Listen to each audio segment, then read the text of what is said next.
France, Germany and Italy have threatened to use sanctions against countries that continue to violate a United Nations arms embargo on Libya. The embargo came into effect in February, but has been routinely flouted by both sides of the conflict. Meanwhile, investigators from the International Criminal Court are in Libya's capital, Tripoli, to look into whether forces loyal to warlord Khalifa Haftar have committed war crimes. The three-member team is expected to visit mass graves found in Tawergha, which is 60 kilometers southeast of Tripoli, last month. The ICC team says it's received credible information regarding 11 mass graves containing men, women and children. It's 9 years since the UN Security Council unanimously referred reports of atrocities in Libya to the ICC. Here's Mahmoud Abdelwahid from Tripoli with more details on the investigation. The government so far seems to be reluctant in revealing the details about the team's details exactly, but we know from sources with the Government of National Accord nearly 225 bodies have been recovered from the mass graves around the city of Tawergha, and also plus the secret notorious prisons. As you know that we reported that in the past few weeks about the secret prisons where Haftar's opponents, including civilians and women, were tortured and murdered and buried in the mass graves. That's according to eyewitnesses, government officials and local officials from the city of Tawergha, along with medical sources. Now, the team is also due to visit several areas in southern Tripoli to check the areas where landmines were planted in civilian areas, especially those like Ain Zara neighborhood in Salahuddin, and also in the vicinity of the old inactive international airport. These areas were like near to or a battlefield during the military campaign. Civilian areas had landmines were planted by Haftar's forces, namely by the Russian mercenaries from the Wagner group, and they killed dozens of innocent civilians who were impatient to return home immediately after the end of the fighting. Meanwhile, the internationally recognized government forces have moved closer to the city of Sirte, a gateway to Libya's main oil terminals. The Government of National Accord says it is planning to recapture the area from the eastern-based Libyan National Army.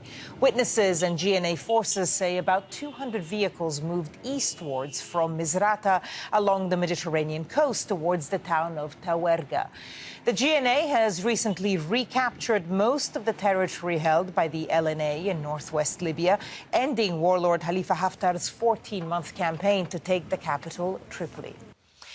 Well, 3 EU nations, as we were saying, have put out a joint statement calling for an end to overseas interference in Libya. The leaders of France, Germany and Italy say, "We urge all foreign actors to end their increasing interference and to fully respect the arms embargo established by the United Nations Security Council. We are ready to consider the possible use of sanctions should breaches to the embargo occur at sea, on land or in the air continue." Jason Pack is president of consultancy firm Libya Analysis and a non-resident fellow at the Middle East Institute. He joins us now via Skype from Metuchen in New Jersey. Sir, thank you so much for joining us here on Al Jazeera. So in the past few hours, we've had news of these 3 European countries who were meeting at the European Council for something else, but coming with this joint statement about enforcing the arms embargo that everyone seems to have flouted, really, when it comes to Libya. Do you see this as a turning point? Any reason why people should listen to this embargo or this statement now when previous ones have been ignored? Sadly, there's no reason to believe that this will be different. In your lead-in package, you mentioned that the embargo had been in place since February. It's actually been in place since 2011. What happened in January was the Berlin conference, whereby all of the main international players pledged to respect the embargo, but because there was no enforcement, the delivery of arms has increased. And in fact, we have every reason to believe that on the wake of this statement, the Turks and the Russians will dispatch more mercenaries and more arms will flow into the country because there hasn't been a credible threat of sanctions and real actions. So if we see credible sanctions being put forward and naming and shaming, then this could be a turning point. I mean, it comes at the same time or similar time as investigators from the International Criminal Court are actually in Libya, and they're investigating into potential war crimes committed by forces by Khalifa Haftar. I mean, what do you make of that? I suppose any potential any potential effect that could come from the investigation, but the fact that the ICC are there in the first place. I'm very happy that you're making that linkage because, yes, it is the ability to detect humanitarian war crimes that could allow a blanket sanctions that could unite the players for a kind of arms embargo sanctions that could change the military conflict. So when Tawergha fell on June 5th to GNA-aligned forces, they noticed that LNA, Haftar-aligned forces, specifically the Khaniyat militia, had a kind of mass grave with more than 200 bodies, and they had heat ovens where prisoners who were anti-Haftar were boiled or burned alive, really gruesome stuff. And, that caught media attention for a few days, but then there was no follow-up. And, of course, in Libya, there have been mass human rights violations on both sides, but now is the time that we're able to forensically determine who did this, that real teeth are put into these sanctions, and people are angry enough to change the situation on the ground.